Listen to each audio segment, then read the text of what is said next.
Ang nais lang ay masulat kwento natin at marinig sa radyo ang bawat himig. Ikaw na inakala kong panghabang buhay, simula nang tayo ay maghiwalay, lahat ay naglaho. Umiiwas ang aking mga mata papalayo.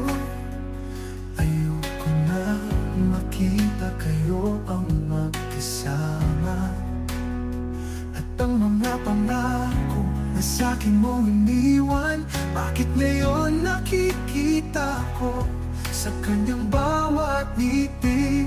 Tila ba isang ibon sa kanyang sugat ang pakpak?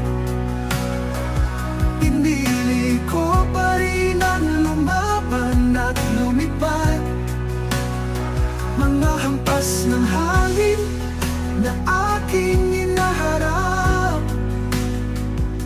Ako ay iwan lang palang mag-isa doon sa alapaap.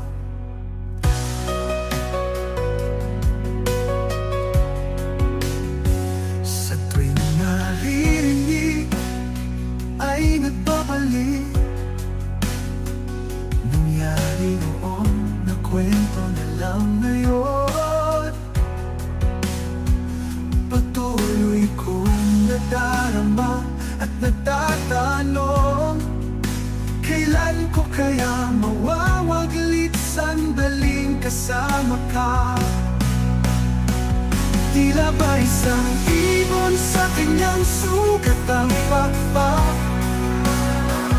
Pinili ko pa rin ang lumaban at lumipad, mga hampas ng hangin na aking inaharap. Ako ay iwan lang palang mag-isa doon sa alapaap.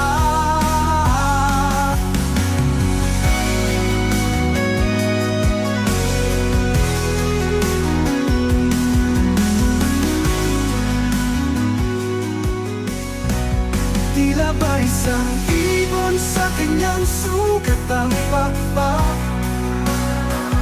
Pinili ko pa rin ang lumaban at lumipad, mga hampas ng hangin na aking inaharap. Ako ay iwan lang palang mag-isa doon sa alapaap.